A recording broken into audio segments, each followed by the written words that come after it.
नमस्कार मित्रों, हिंदी एस्पिरेंट के यूट्यूब चैनल पे आप लोगों का स्वागत है। मेरा नाम है नवीन कुमार। आज बड़े ही इंपॉर्टेंट टॉपिक की बात करने जा रहे हैं। 86वां संविधान संशोधन अधिनियम 2002। क्या है 86वां संविधान संशोधन अधिनियम 2002? यह फंडामेंटल राइट से कैसे जुड़ा हुआ है? यह मौलिक कर्तव्यों से कैसे जुड़ा हुआ है? यहाँ तक कि राज्य के नीति निर्देशक तत्वों में आर्टिकल 45 से कैसे जुड़ा हुआ है? इन सबको लेकर हम आज चर्चा करने वाले हैं। तो ये तीन तीन चीजों से जुड़ा हुआ है। एजुकेशन से पूरी तरह बेस्ड है ये 86वां संविधान संशोधन अधिनियम 2002। तो आते हैं, पहले ये देखते हैं कि यह फंडामेंटल राइट मतलब मूल अधिकारों से कैसे जुड़ा हुआ है। तो 86वां संविधान संशोधन अधिनियम 2002 लाया गया था, जिसके माध्यम से एक अनुच्छेद क्रिएट किया गया, अनुच्छेद 21 का या 21A। इसके माध्यम से एजुकेशन को, शिक्षा को, प्राथमिक शिक्षा को खासकर, इसको जो है फंडामेंटल राइट बनाया गया, मूल अधिकार बनाया गया। और कहा क्या गया अनुच्छेद 21 का में? कहा गया कि राज्यों का यह कर्तव्य होगा कि 6 से 14 वर्ष तक के बच्चों को निःशुल्क एवं अनिवार्य शिक्षा उपलब्ध करवाएं, प्राथमिक शिक्षा उपलब्ध करवाएं। तो ये आपका फंडामेंटल राइट बनाया गया अनुच्छेद 21 का के माध्यम से।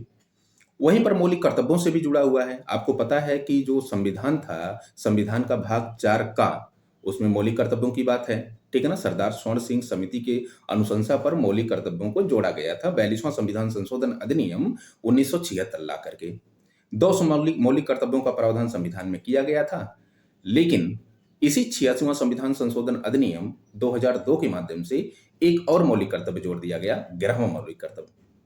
और कहा क्या गया कि प्रत्येक भारतीय का यह कर्तव्य होगा, या प्रत्येक माता पिता का यह कर्तव्य होगा, या प्रत्येक अभिभावक का यह कर्तव्य होगा कि वह अपने बच्चों को, 6 से 14 वर्ष तक के बच्चों को वह प्राथमिक अनिवार्य शिक्षा उपलब्ध करवाएं या उसकी शिक्षा की व्यवस्था करवाएं।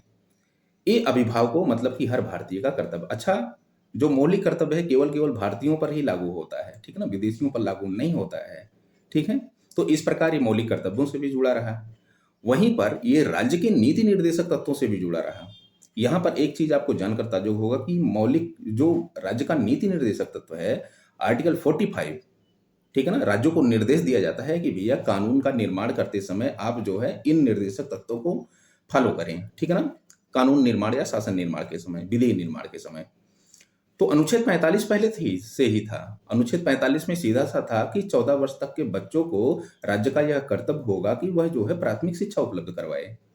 लेकिन इसी के नेचर में चेंज कर दिया गया, इसके प्रकृति में चेंज कर दिया गया। अनुच्छेद 45 के प्रकृति में चेंज करके, बदलाव करके क्या कहा गया कि बचपन की देखभाल को छोड़ करके, बचपन की देखभाल को छोड़ करके 0 से 6 वर्ष, मतलब वही बचपन की देखभाल को छोड़ करके 6 वर्ष तक के बच्चों को निःशुल्क एवं अनिवार्य शिक्षा राज्य क्या करेगा, उपलब्ध करवाएगा, उसकी व्यवस्था करेगा। तो ये राज्य के नीति निर्देशक तत्वों में ऐसा कुछ कहा गया, ठीक है ना। तो ये सब 86वां संविधान संशोधन अधिनियम के माध्यम से प्रावधान था। पहला कि फंडामेंटल राइट बनाया गया अनुच्छेद 21 का के माध्यम से। दूसरा मौलिक कर्तव्य बनाया गया, ठीक है ना, 11वां मौलिक कर्तव्य के रूप में जुड़ा। और तीसरा जो अनुच्छेद 45 था राज्य का नीति निर्देशक तत्व, तो उसके नेचर में, उसके प्रकृति में बदलाव करके कहा गया कि बचपन की देखभाल को छोड़ करके 6 वर्ष तक के बच्चों को राज्य निःशुल्क एवं अनिवार्य शिक्षा देगा, ठीक है ना। वैसे भी आपको पता है कि निःशुल्क एवं अनिवार्य शिक्षा, बाल शिक्षा अधिनियम 2009 लाया गया था और इसको 2010 में इंप्लीमेंट किया गया था। तो एक प्रकार का यह विधिक अधिकार भी है, ठीक है ना। तो विधिक अधिकार के साथ साथ अब तो फंडामेंटल राइट है, मौलिक कर्तव्य भी बनाया गया है, और इसके अलावा राज्यों को निर्देश दिया गया है कि पॉलिसी बनाते समय इन जो है निर्देशक तत्वों को फॉलो करें। तो आज के लिए फिलहाल इतना ही। Thank you so much. I hope आपको पसंद आया होगा 86वां संविधान संशोधन। ऐसे ही जो भी आपको जो है संविधान संशोधन संबंधित या और किसी से संबंधित आपको कंटेंट चाहिए, वो आप मैसेज कर सकते हो। Thank you.